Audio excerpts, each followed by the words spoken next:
뉴스 읽어드립니다. 오늘의 뉴스를 10분 만에 정리해드립니다. 오늘은 2024년 3월 18일 월요일입니다. 미국과 한국의 주요 뉴스를 읽어드립니다. 지난 주말 남부 캘리포니아 롱비치의 더파이크 아울렛에서 10대 청소년 포함 수백 명이 모인 가운데 대규모 난투극이 벌어졌습니다. 롱비치 경찰국은 16일 오후 젊은 여성과 10대 소녀 사이 몸싸움이 시작돼 난투극이 일어났다고 밝혔습니다. ABC 뉴스는 수백 명의 청소년과 젊은 성인들이 쇼핑몰을 돌아다니며 패싸움을 벌였다고 보도했습니다. 소셜미디어를 통해 쇼핑몰에 100명 이상의 청소년이 집결한다는 제보를 입수한 롱비치 경찰은 인근에서 대기하던 경찰 수십 명을 즉시 투입했습니다. 경찰은 상황이 종료되며 10대 학생 2명이 체포됐다고 밝히고 쇼핑몰도 폐쇄됐습니다. 트럼프 전 대통령이 형사 사건에 대한 재판에서 유죄 판결을 받으며 지지하지 않을 것이라는 답변은 전체 유권자 가운데 3분의 1에 조금 못 미치는 것으로 나타났습니다. 하지만 본선 당락에 결정적 영향을 미치는 무당층의 경우 3분의 1이 넘는 유권자가 트럼프 전 대통령을 지지하지 않겠다는 입장을 보였습니다.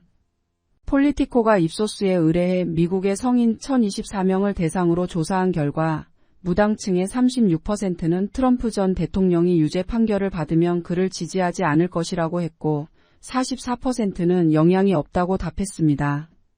재임 시절 형사적 책임의 면책 특권이 있다는 트럼프 전 대통령 측 주장에 대해선 전체 응답자의 70%가 그렇지 않다고 반대 입장을 분명히 했습니다. 도널드 트럼프 전 대통령이 4억 5,400만 달러에 달하는 부동산 사기 사건 항소 공탁금 마련에 실패했습니다. 트럼프 측은 관련 소송의 항소를 위한 공탁금 마련이 현실적으로 불가능하다는 입장을 법원에 서류로 제출했습니다. 이들은 약 30여 곳의 금융사에 자금을 구해봤지만 10억 달러의 현금이 필요했고 트럼프 소유의 부동산 담보도 공탁금 마련을 위해 소용없던 것으로 전해졌습니다. 공탁금은 트럼프가 지난달 뉴욕주 맨해튼지 방법원에서 자산 부풀리기 혐의에 대해 패소하면서 결정됐습니다. 트럼프 측은 항소하기로 했지만 그를 위해서는 공탁금 마련이 전제돼야 합니다. 트럼프 전 대통령은 법원으로부터 공탁금 면제 요청을 기각당하고 항소나 보석 허가를 얻지 못한다면 2022년에 트럼프를 고소한 레티샤 제임스 뉴욕 법무장관은 다음 주 초부터 판결 집행을 시작할 수 있습니다. 레티샤 장관은 트럼프가 돈을 마련하지 못하면 그의 자산을 압류할 것이라고 말했습니다. 플로리다주에서 주정부 자체적으로 서류 미비자에 대한 단속과 처벌을 강화하는 법안 3가지가 주의회를 통과해 주지사의 서명으로 법제화돼 논란이 커지고 있습니다. 론 디센티스 주지사가 서명한 불법 체류자 처벌 강화법은 플로리다주에서 운전면허 없이 운전을 하다 적발되는 서류 미비자에 대한 처벌을 강화해 2회 이상 적발될 경우 60일에서 최고 1년까지 징역형을 내릴 수 있도록 처벌을 강화하는 내용입니다.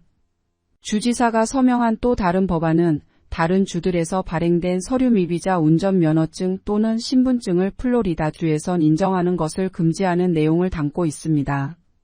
플로리다주는 이미 지난해부터 미 전역에서 가장 강력한 반이민 단속법을 통과시켜 시행하고 있으며 인권단체와 교회 등에서 이민자들의 체류, 수송, 치료 등을 돕는 행위에 대해서도 처벌하는 조항을 담고 있습니다. 한국 뉴스입니다. 한동훈 국민의힘 총괄선대위원장이 공수처가 이종섭 호주 대사를 즉각 소환하고 이 대사는 즉시 귀국해야 한다는 기존 입장을 재확인했습니다.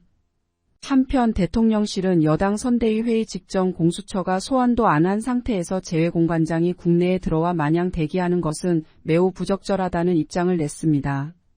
수도권에 출마한 한 여당 후보는 평상시 같으면 절차를 따질 수 있겠지만 일단 들어오게 해서 선거부터 이기고 봐야 한다고 말했고 핵심 친윤으로 평가받는 이용 의원 역시 한 위원장과 같은 목소리를 냈습니다.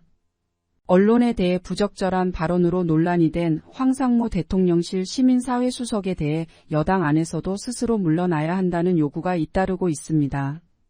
대통령실은 황 수석의 거취에 대해서는 언급하지 않은 채 언론 자유를 존중한다는 입장문을 내놨습니다. 의대 교수들의 집단 사직 결정을 이끈 비대위원장이 대국민 사과를 했습니다. 오는 25일 집단 사직 결정에 건국대와 동아대 교수들이 추가로 동참을 결정했습니다. 연세대, 부산대, 제주대도 신중해야 한다는 의견도 있지만 사직 의견이 다수인 걸로 전해졌습니다. 국민적 반감 분위기를 의식한 듯 의대 교수 파업을 이끌고 있는 방재승 의대교수 비대위원장이 대국민 사과를 발표했습니다. 의대 교수들은 물론 의료 현장에서도 다른 의견들이 분출되는 상황이지만 정작 이탈 당사자인 전공의 비대위는 묵묵부답 상태입니다. 정부의 복귀 요구에도 움직이지 않고 있습니다. 최근 한 대형 병원 자체 조사에서 정부가 2,000명 증원에서 물러서지 않으면 돌아가지 않겠다는 대답이 97%인 것으로 나타났습니다.